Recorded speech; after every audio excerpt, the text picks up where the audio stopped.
Good morning students. कल हमने के मैप का इंट्रोडक्शन पर बात की थी। आज हम जो डिस्कस करने जा रहे हैं वो हम डिस्कस करने जा रहे हैं हम आज सिंप्लीफिकेशन ऑफ के मैप। सिंप्लीफिकेशन ऑफ के मैप में हमने आपको कल भी बताया था कि यहाँ पर हमारे जो मेनली होते हैं वे 2 वेरिएबल से लेकर 4 वेरिएबल तक होते हैं। वैसे अगर जनरली देखें तो ये 5 वेरिएबल तक होते हैं।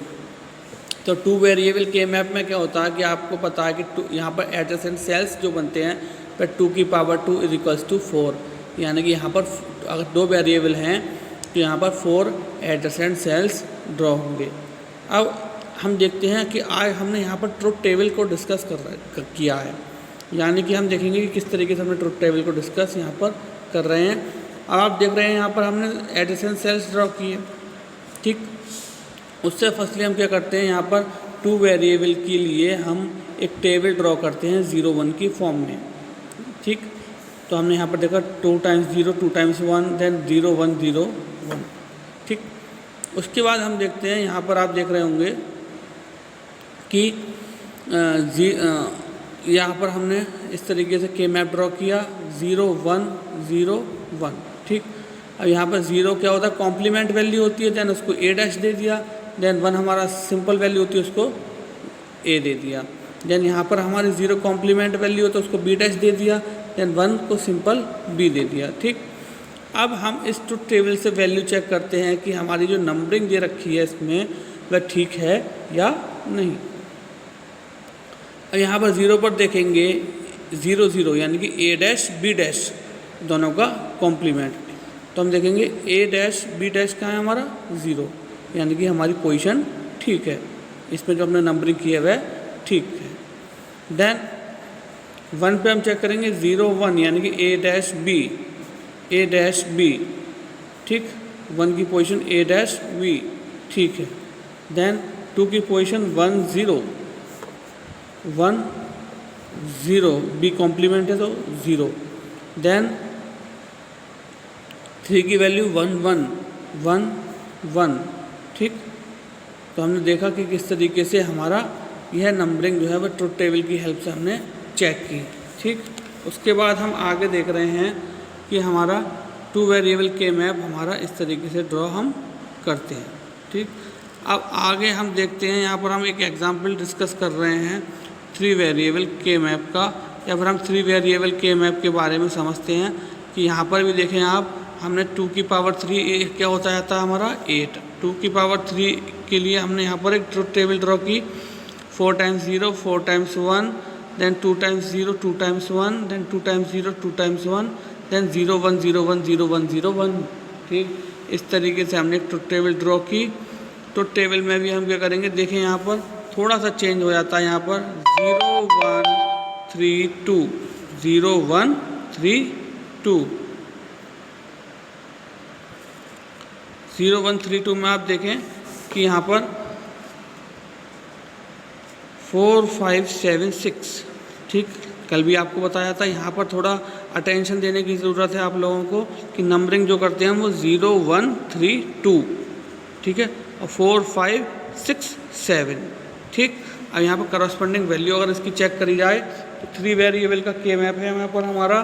तो हम देखेंगे कि फर्स्ट वैल्यू क्या हमारी A bar B bar C bar, then A bar B bar C bar, ठीक। देन 1 कहाँ पर है हमारा A bar B bar C, A bar B बार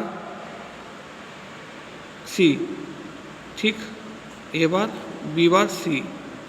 2 कहाँ पर है हमारा A bar B C bar, A bar B C bar, ठीक। देन 4 कहाँ पर है हमारा A B bar C bar, A B bar C bar. Then 5 A B bar C, A B bar C। Then 6 कहाँ पर है हमारा A B C bar, A B C बार। 7 कहाँ पर है हमारा A B C, ठीक। तो इस तरीके से आपने देखा कि कैसे ट्रुथ टेबल की हेल्प से हम इस के मैप में मैपिंग करते हैं। नेक्स्ट हमारा आता है 4 वेरिएबल का के मैप। 4 वेरिएबल का के मैप मतलब 2 की पावर 4 इज 16, यानी कि यहाँ पर 16 एडजेसेंट ब्लॉक्स बनेंगे। अब यहाँ पर भी थोड़ी अटेंशन देने की ज़रूरत है आपको। यहाँ पर हम देखेंगे 0 1 3 2 4 5 7 6, ठीक है, 4 5 7 6। देन 7 के बाद की जो होगी वो एक रो हम खाली छोड़ देंगे। देन उसके बाद 8 9 10 11 12 13 14 15, ठीक, इस तरीके से। तो हमें थोड़ा 4 वेरिएबल के मैप में यहाँ पर ध्यान देने की ज़रूरत है कि किस तरीके से 4 वेरिएबल के मैप में हम नंबरिंग करेंगे। तो हम देखते हैं आगे। यहाँ पर आप देखेंगे कि इसी तरीके से हम देखेंगे कि ट्रुथ टेबल में हम इसकी पोजीशन चेक करेंगे। अब जैसे कि 0 की वैल्यू यहाँ दे रखी है A bar B bar C bar D bar, A bar B bar C bar D bar, ठीक। Then A bar B bar C bar D, A bar B bar, then C bar D, C bar D, ठीक। 1 की position इस तरीके से आ जाती है। तो आप खुद से टेबल चेक करके देखिए, आपका कंसेप्ट क्लियर होगा, ठीक। और हम अब एग्जाम्पल डिस्कस करते हैं 2 वेरिएबल के मैप का। अब आप देखें यहाँ पर मिन टर्म की टर्म्स में दे रखा है, ठीक, 0 2 या इस तरीके से भी आ सकता है A bar B bar plus AB बार। दोनों की बात एक ही है, ठीक, दोनों की बात एक ही है। यहाँ पर हमने 2 वेरिएबल का ट्रुथ टेबल हमने यहाँ पर बनाई। उसके बाद हमने यहाँ पर नंबरिंग दी। नंबरिंग देने के बाद हम देखते हैं 0 और 2 पर हमें वेरिएबल लेना है। 0 और 2 पे यहाँ पे हमने वेरिएबल ले लिया। अब हम देखते हैं मैक्सिमम जो है वह 4 का बन रहा होता है। हमारा पेयरिंग करने के लिए हम देखते हैं 4 का बन रहा होता है तो हम 4 का पेयर बनाते हैं। 2 का पेयर बन रहा होता है, 2 का पेयर बनाते हैं। 8 का पेयर बन रहा होता है तो हम 8 का पेयर बनाते हैं। यानी कि हम देखते हैं कि हमारा कितने बड़े से बड़ा पेयर बन रहा है। हम बहुत मुश्किल केस में 1 को वैकेंट छोड़ते हैं, 1 को खाली छोड़ते हैं। तो यहाँ पर 0 2 पर हमने 1 1 फिल कर दिया। उसके बाद हमारा रेस्ट पोजीशन जो है वहाँ हम 0 0 फिल कर देते हैं। अब बात आती है कि इसको एक्सप्रेशन की फॉर्म में हम किस तरीके से लिखें। अब आप देखेंगे 1 1 जो आ रहा है वो A की साइड में A बार और A पर आ रहा है, ठीक, A बार और A पर आ रहा है। यानी कि A बार और A bar is not equal to A, यानी कि A बार A का कॉमन नहीं हो सकता, ठीक। अब B और B की साइड में देखें तो ये पूरा B बार यहाँ पर B बार में पूरा आ रहा है, यानी कि B बार यहाँ पर कॉमन है। तो यहाँ पर कॉमन टर्म जो है वह कंसीडर की जाती है और वही हमारा आंसर होता है। यानी कि A वाली साइड तो कुछ कॉमन नहीं आ रहा हमारा और B वाली साइड हमारा B बार कॉमन आ रहा है, तो हम यहाँ पर B बार लिख देंगे और B बार यहाँ पर हमारा आंसर होगा। एक और एग्जांपल डिस्कस करते हैं हम। पहले हम देखते हैं कि इसको हम आंसर को अपने क्रॉस चेक करने के लिए हम इसको क्या करते हैं, बूलियन एक्सप्रेशन की फॉर्म में सॉल्व करते हैं। अब यहाँ पर देखेंगे A bar B bar plus AB bar, B bar A bar plus A, ठीक है। यहाँ B बार कॉमन ले लिया, A बार प्लस A क्या होता है हमारा 1, ठीक। डिस्ट्रीब्यूटिव लॉ वगैरह में आपने पढ़ा था, आप ये लॉ ढंग से तैयार कर लीजिए, आपको काफ़ी बूलियन अलजेब्रा में इसकी ज़रूरत पड़ेगी।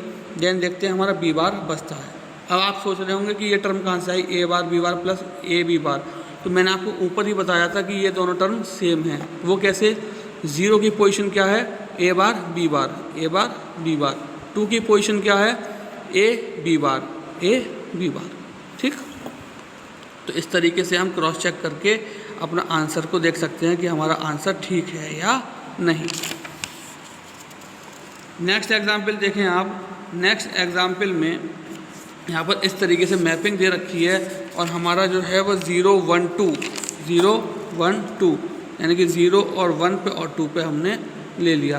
अब हम यहाँ पर देखेंगे कि A वाली टर्म में हमारा ये सारा ये वाला कॉमन आ रहा है, यानी कि A बार, और B वाली टर्म में हमारा इसमें भी कॉमन आ रहा है और इसमें भी कॉमन आ रहा है।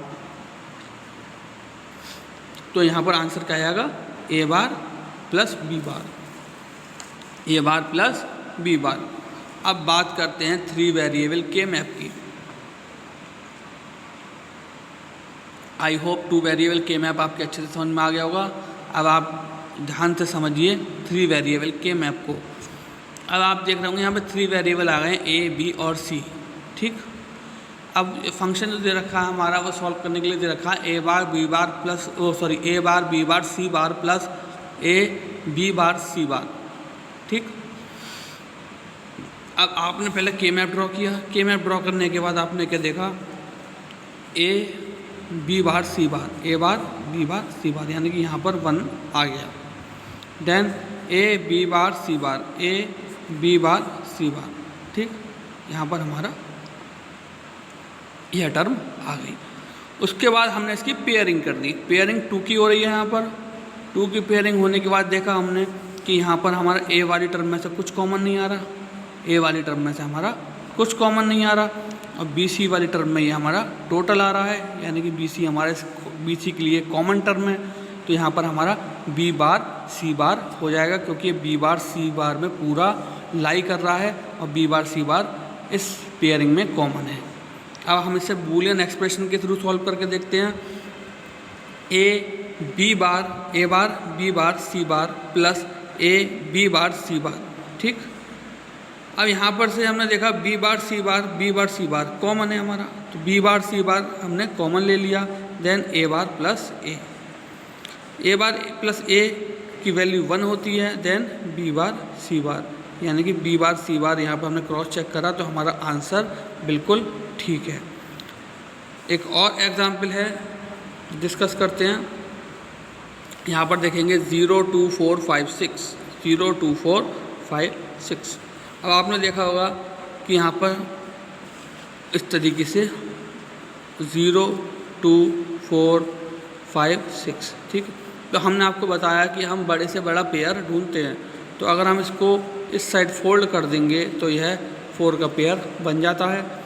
4 का पेयर बन जाता है तो हम देखते हैं कि हमने इसको इस तरीके से, हमने इसको इस तरीके से और इस तरीके से 4 का पेयर बना दिया, और यहाँ पर ये वाला बन जो है इसके साथ 2 का पेयर बन जाता है। ठीक, अब हम देखते हैं कि हमारा ये लाई कहाँ कहाँ कर रहा है।